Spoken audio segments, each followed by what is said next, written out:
Well, guys, welcome to the Vortex. When researching for this project, I found myself drawn towards ocean and hydro energy. So this is what I focused on. Using water and hydroelectric energy as an alternative energy source isn't particularly new, but the ways we use the actual water can change. Historically, we've had dams, we've had turbines, we've put things on top of waves to be able to harness energy from waves. We've been using thermal salinity gradients from here, like using the temperature of the water to switch and to move and produce energy. But there's another thing that hasn't really been tapped into much, and that is the power of the vortex. Using the power of the vortex to capture energy brings us to this, VIVACE, which stands for Vortex-Induced Vibrations Aquatic Clean Energy. Now, VIVACE, as I'll be referring to it from now on, is the brainchild of Michael Bertinas, who is a professor in the Department of Naval Agriculture and Marine Research at the University of Michigan. Well, what is VIVACE, you might ask, and I'll tell you.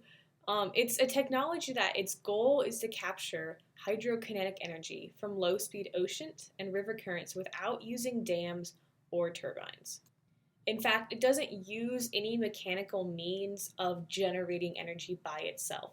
The way it generates energy is purely using the energy from the river or from the ocean, wherever that current is coming from. So there's no mechanical input of turning turbines or blocking off something in a dam. So the picture that you can see here on the PowerPoint is a prototype that's being tested and has been tested for over the past about 5 years. And so the white columns, you see that there's 3 of them visible right now.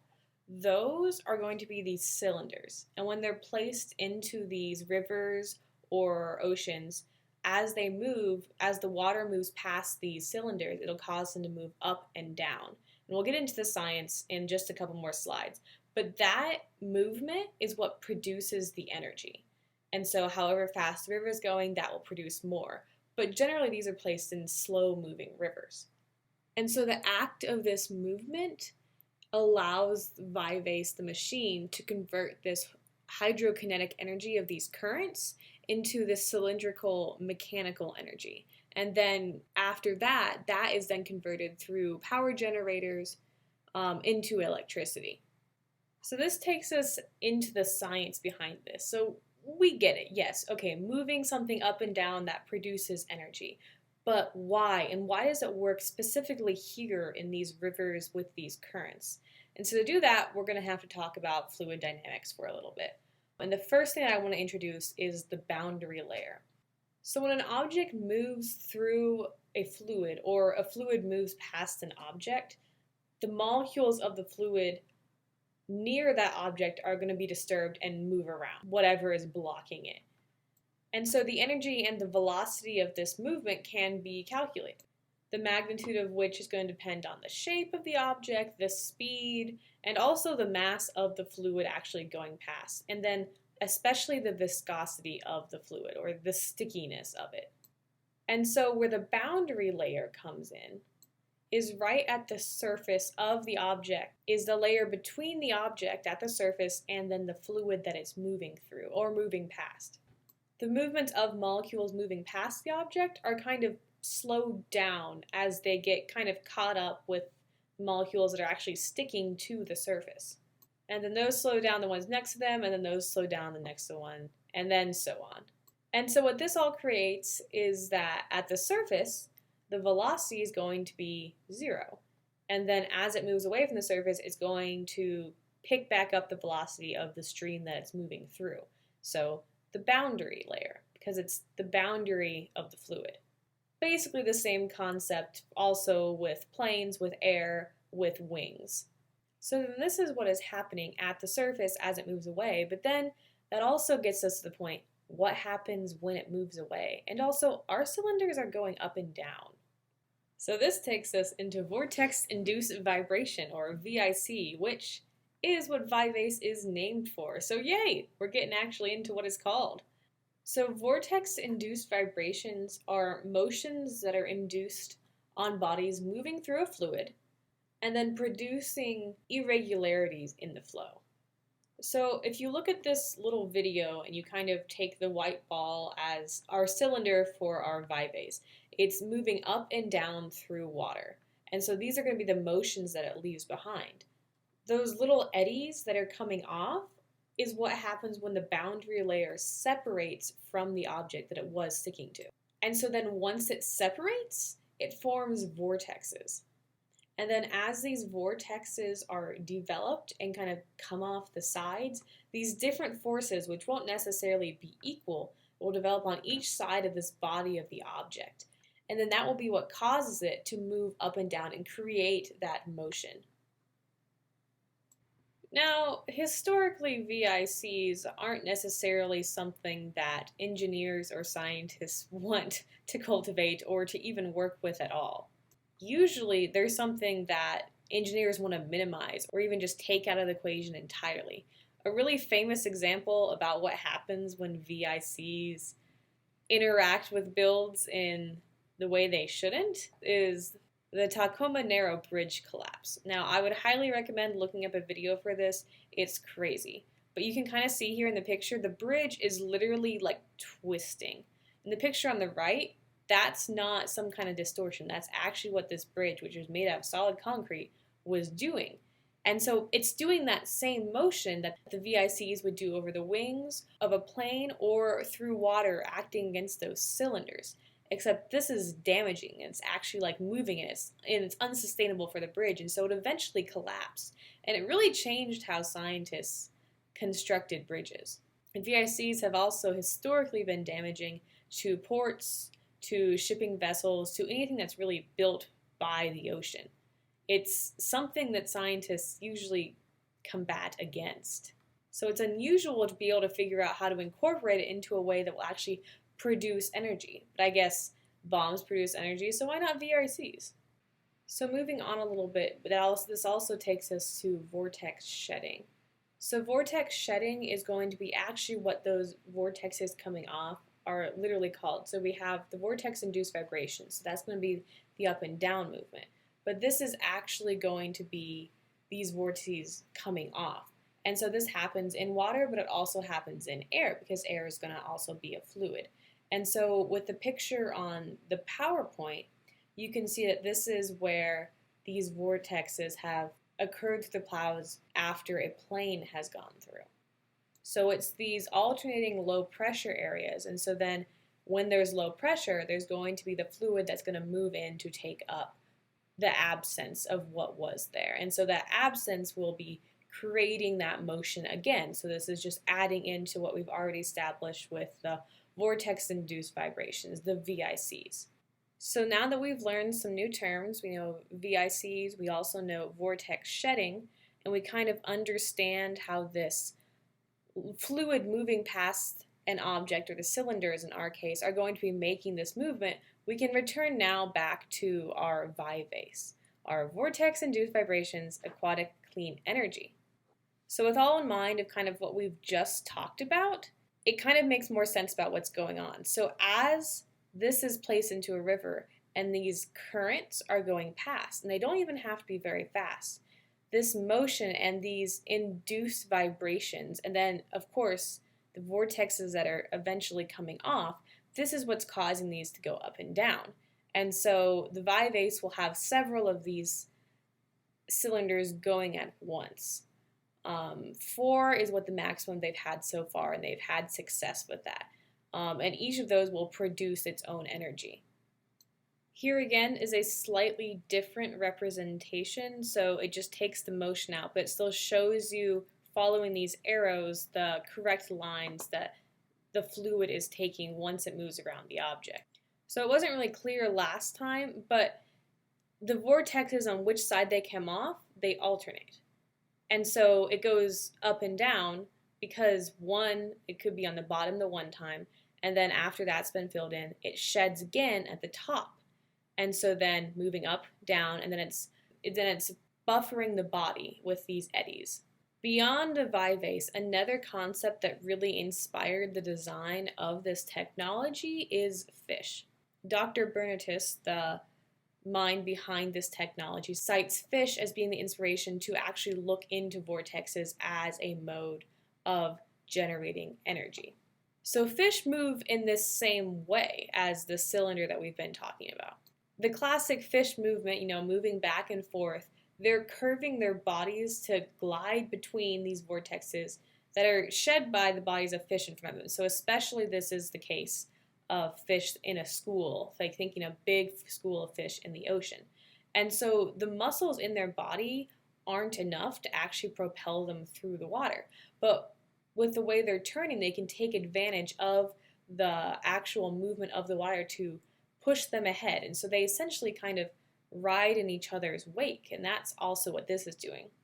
A final prototype that Dr. Bernatas wants to produce, this is still in production, it hasn't happened yet, but he wants to be able to add more fish-inspired mechanisms to these cylinders. So rather than smooth, they'll have more similar texture scales to better be able to use the vortexes the way the fish do.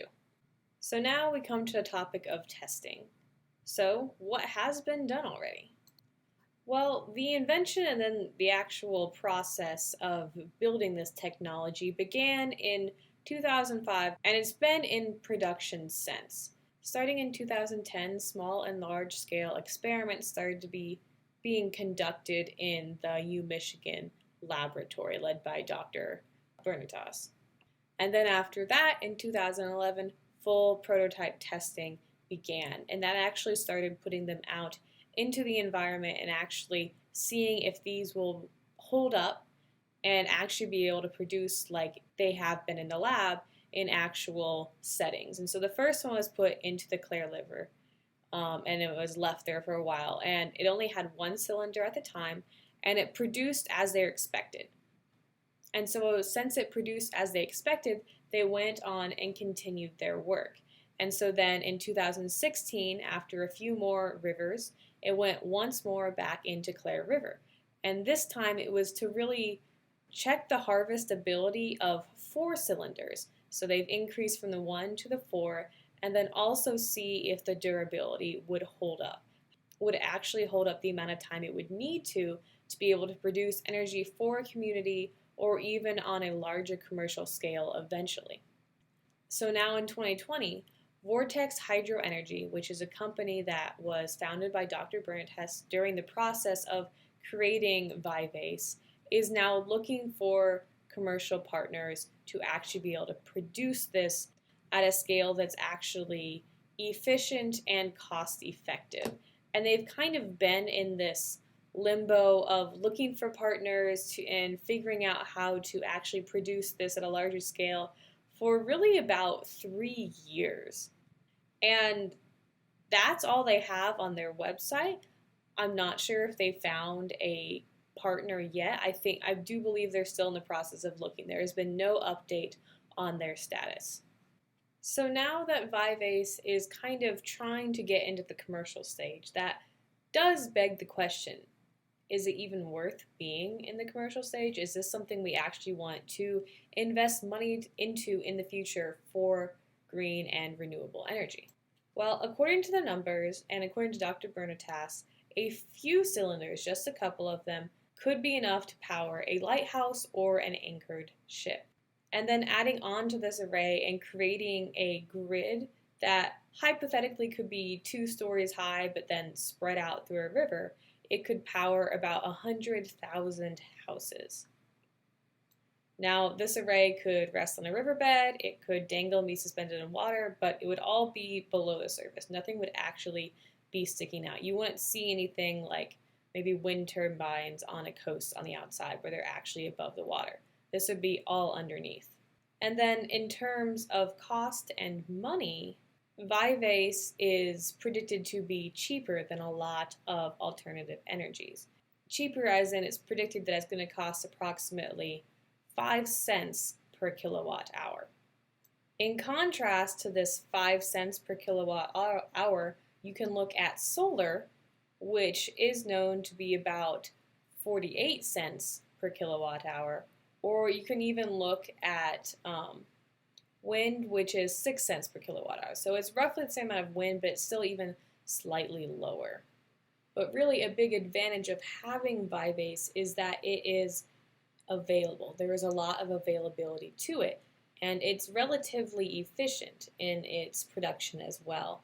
And so for solar and wind, there's only so many amount of places that those can actually be placed. Same with VIVACE, you do need currents, but they can be placed almost in any river that's deep enough for it.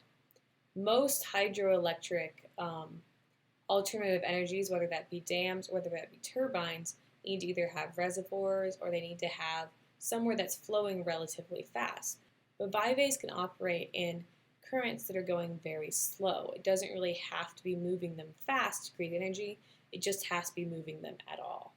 Another convenient plus for using VIVACE as an alternative energy is that there's no fuel that's needed to be added into the cost of either production or to take that out of the overall efficiency of it. So similar to solar and wind, once it's actually in place, you don't need to power it in any way.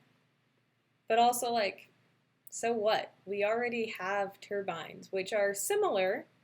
So what's the difference? What's the big deal? Why should we look at VIVACE over the turbines that we already have? Well, VIVACE and conventional turbines have some big differences. So one, VIVACE can work in water in currents that are slower than 1 knot.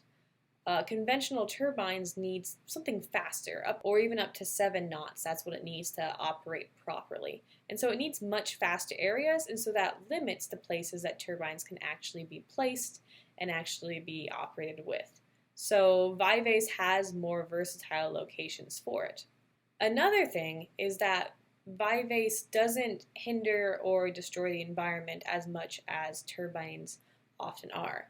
Turbines can be disruptful for marine life or the ecosystem, but VIVACE kind of just chills at the bottom of the river, does its thing, and it doesn't really go fast enough to be able to hinder fish as they're trying to go through or other organisms.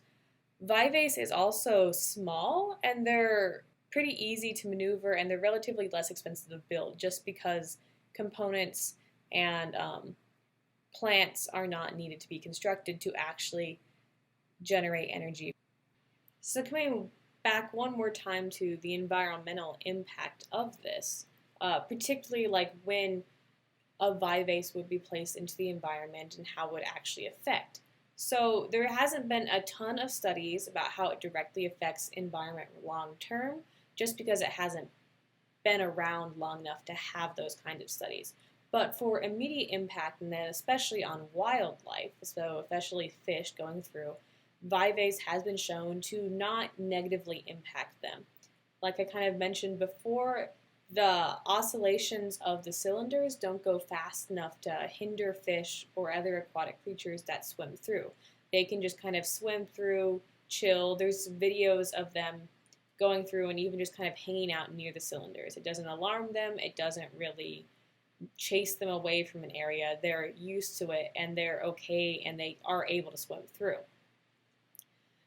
Also, because it operates under the same mechanics as fish, it kind of just helps them along, and so it acts the same way. So fish can even just get some extra energy off these oscillations and kind of propel themselves even more.